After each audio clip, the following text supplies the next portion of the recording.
नमस्कार मेरे प्यारे बहनों और भाइयों। आपका स्वागत है आपके YouTube चैनल मिशन वर्दी भाई गौरव सर पर। तो आप कैसे हैं? उम्मीद है कि आप सब स्वस्थ होंगे, मस्त होंगे और लाजवाब होंगे। तो आइए चलते हैं क्लास की तरफ। कल की क्लास में हम प्राणत्व के आधार पर व्यंजनों का वर्गीकरण कर रहे थे, जिसमें अल्प प्राण और सेकंड महाप्राण। वो क्लास बीच में ही बंद हो गई थी। तो क्लास तो मैंने अल्प प्राण महाप्राण वाली पूरी कराई थी, उसके बाद क्लास ऑफ की थी, लेकिन वो क्लास बीच में ही बंद हो गई, मुझे पता नहीं चला। तो कोई नहीं, अब फिर से दोबारा से बता देता हूँ मैं एक बार। ठीक है। अल्प प्राण। अल्प प्राण में जो मैंने कल वर्ग बताए थे आपको, पहला वर्ग, दूसरा वर्ग, तीसरा वर्ग और चौथा वर्ग और पांचवा वर्ग। ठीक है। इसमें अल्टरनेटिव आते हैं, पहला वर्ग, दूसरा छोड़ के तीसरा वर्ग। ठीक है। और चौथा छोड़ के पांचवा वर्ग। इसमें आ जाएंगे अल्प प्राण में। महाप्राण में जो बच गया वो महाप्राण में कौन कौन सा? दूसरा और तुम्हारा चौथा। ठीक है। सभी स्वर इसमें आ जाएंगे। ठीक है। कितने होते हैं? 11। और ये कितने हो गए? 5-5 होते हैं प्रत्येक बार में, तो ये हो गए तुम्हारे 15। ठीक है। और इधर कितने हो गए? 10। 5-5 10। ठीक है। सभी स्वर इसमें आ जाएंगे। अब इसमें आएंगे तुम्हारे अंतस्थ व्यंजन। अंतस्थ व्यंजन 4 होते हैं, ये अलावा ये इसमें आ जाएंगे 4। ठीक है। इसमें कौन से आएंगे आपके? ऊष्म व्यंजन।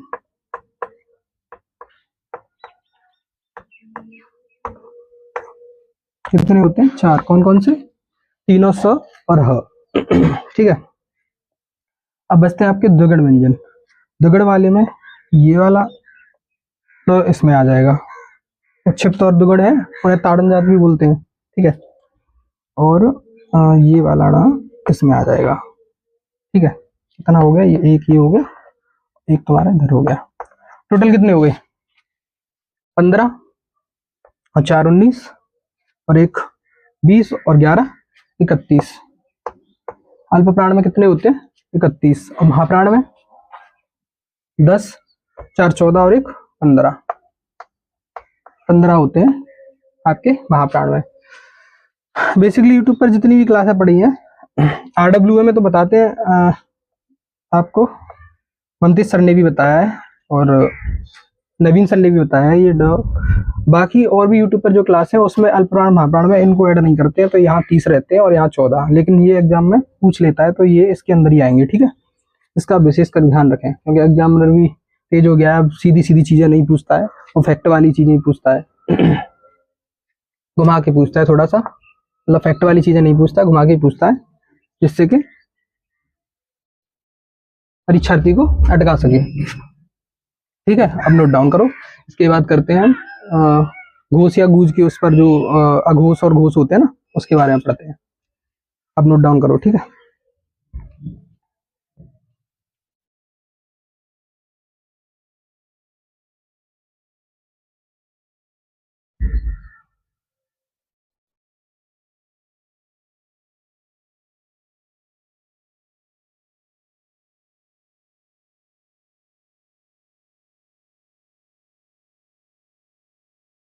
ज्यादातर वैसे बुक्स में भी ये नहीं दे रखा है 30 और अंदर 14 ही दे रखा है, पर ये ऐड कर लेना आप ना। ठीक है। दोनों को जो ताड़न जात और उच्छिष्ट व्यंजन है उसका नाम भी याद रखना, एक उच्छिष्ट भी बोलते हैं, दुगड़ भी बोलते हैं और ताड़न जात भी बोलते हैं। ठीक है।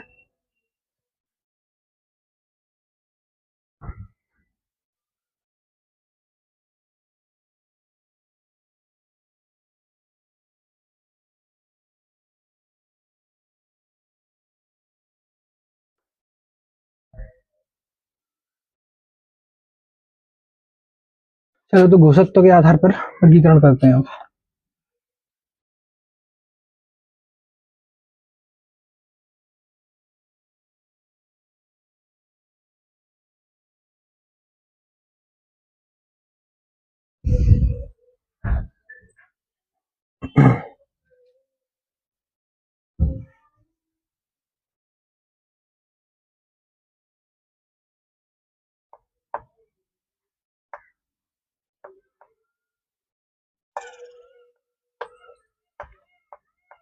घोषित्व या गूंज, ठीक है, झंकार भी बोल सकते हैं के आधार पर व्यंजनों का वर्गीकरण दो प्रकार से होता है। ये भी नंबर पहला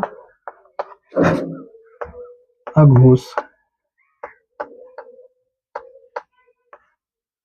नंबर दूसरा होता है आपका घोष या सघोष।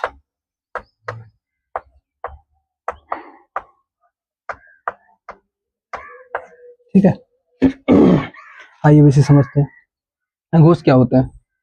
जिन ध्वनियों का उच्चारण करते समय स्वर तंत्रियों में कंपन उत्पन्न न हो उसे अघोष बोलते हैं, और जिन ध्वनियों का उच्चारण करते समय स्वर तंत्रियों में कंपन उत्पन्न हो उसे घोष बोलते हैं। अब देखिए इसमें कौन कौन से आते हैं। ठीक है, उसमें तो अल्टरनेटिव चल रहा था, एक छोड़ के एक, इसमें सीधा सीधा चलेगा। पहला वर्ग तुम्हारा, दूसरा वर्ग इधर आ जाएगा, तीसरा वर्ग, चौथा वर्ग और ये पांचवा वर्ग। ठीक है, उधर आपका अल्प प्राण में जो आ रहा था वो तो इधर चला जाएगा घोष में, और जो महाप्राण में आ रहा था वो अघोष में चला जाएगा। ठीक है, तो ऊष्म व्यंजन उसमें आ रहे थे, ऊष्म इसमें आ जाएंगे। ऊष्म के तीन आएंगे इसमें, तीनों स स स और ये वाला स, लेकिन हाँ उसमें चला जाएगा इसका ऊष्म व्यंजन का। ठीक है, अंतस्थ व्यंजन इसमें भी आ जाएंगे, य र ल और तुम्हारा व, और ये आ गया। ठीक है, सभी स्वर इसमें आ जाएंगे। ठीक है, कितना हो गया टोटल काउंट करो, 11, 5 और ये तुम्हारा 15, 11, 5, 15 कितना हो गया 31। इधर देखो 10 और 3 13, इसमें 13 हो जाएंगे, 31 इसमें हो जाएंगे घोष में, और अघोष में हो जाएंगे 13। उसमें अल्टरनेटिव चल रहे थे, जो महाप्राण वाली चीज है वो तो इसमें आ जाएंगी अघोष में, और जो अल्प प्राण वाली चीजें थी वो घोष में आ जाएंगी, क्योंकि उसमें 3 वर्ग थे, इसमें 3 है लेकिन इसमें सेम दे रखे हैं, उसमें अल्टरनेटिव थे। ठीक है, एक छोड़ के एक, इसमें सीधे हैं। ठीक है, याद करने में आसानी रहेगी तुम्हें। जो ऊष्म था वो इधर आ गया, ऊष्म का हा बस इधर चला गया है। जो अंतस्थ इधर था, किसमें था, अल्प प्राण में, वो घोष में चला गया। जो स्वर अल्प प्राण में थे वो घोष में चले गए, सघोष घोष में। ठीक है, अब नोट डाउन करो, बाकी 2-4 फैक्ट इसमें जो रह रहे हैं उन्हें लिखवा देते हैं, फिर हमारी वर्णमाला यही समाप्त होती है। कल की क्लास में हम क्वेश्चन लेके आएंगे PYQ कि एग्जामिनर किस पॉइंट ऑफ व्यू से चीज़ों को पूछता है, क्या थीम रहती है क्वेश्चन की, तो उसे समझेंगे। ठीक है, बाकी जितने भी यूपी पुलिस, UPSI और स्टेट एग्जाम में जो भी तुम्हारा UP टेट है, सुपर टेट है, जो भी PYQ आए हैं ज़्यादातर एग्जाम में पूछे गए हैं वो सारे कराएंगे कल। ठीक है, और नए जो संभावित प्रश्न बन सकते हैं उन्हें भी कराएंगे। बाकी आप नोट डाउन करो।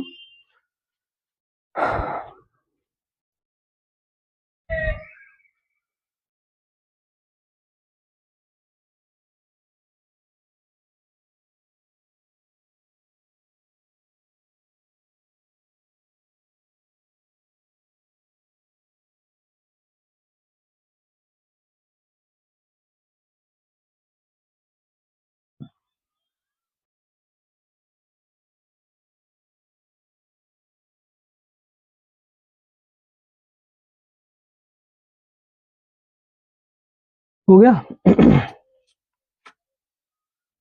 डेफिनेशन आपको बताइए कि जिन स्वर तंत्रियों का उच्चारण करते समय कंपन उत्पन्न ना हो वो अघोष में आएगा, कंपन या गूंज, और जिन स्वर तंत्रियों का उच्चारण करते समय कंपन या गूंज उत्पन्न हो वो घोष या सघोष में आएगा। ठीक है,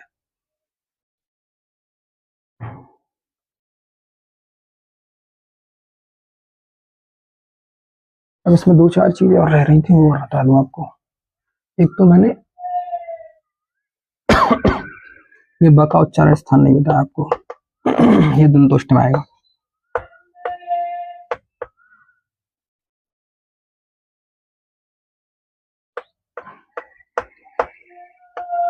दंतोष्ठ में आएगा। ठीक है, इतना है। एक मैंने वो आपको न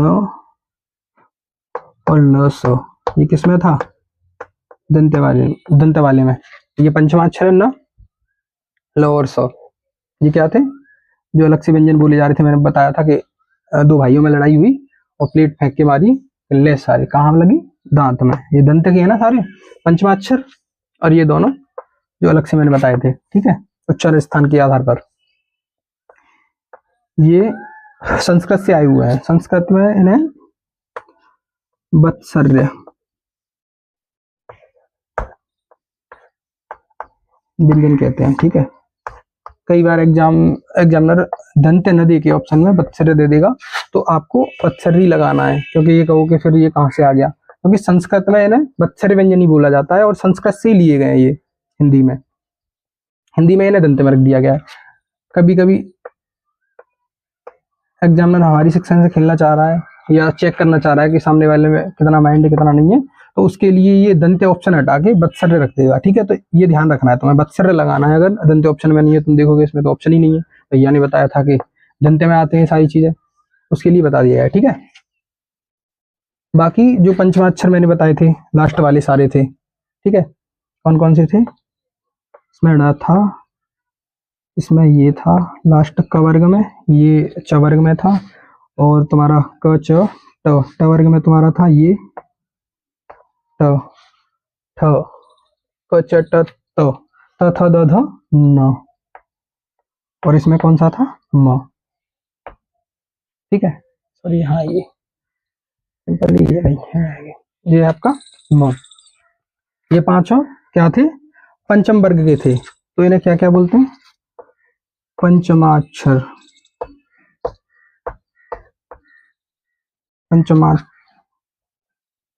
पंचमाक्षर, ठीक है, या नासिक के व्यंजन।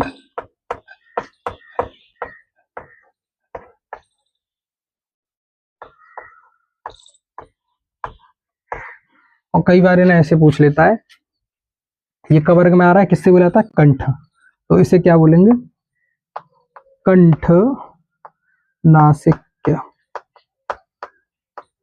ध्यान रखना है, क्योंकि कंठ वाले में आ रहा है पंचम वर्ग का ही कंठ का, ठीक है, और नासिक के व्यंजन इन्हें बोलते ही है, तो कंठ नासिक्य, ठीक है, ऐड कर देता है ऐसे ये। तो दूसरे वाले इसमें बोल देगा तुम्हारा ये है जो, इसको बोल देगा तालु नासिक्य व्यंजन, या ऑप्शन में दे देगा तालु नासिक्य, कंठ तालु, और इसमें वाले में दे देगा तुम्हारा मूर्धा, ठीक है, मूर्धा नासिक्य। इसमें दे देगा आपका दंत्य नासिक्य, इसमें दे देगा आपका ओष्ठ नासिक्य,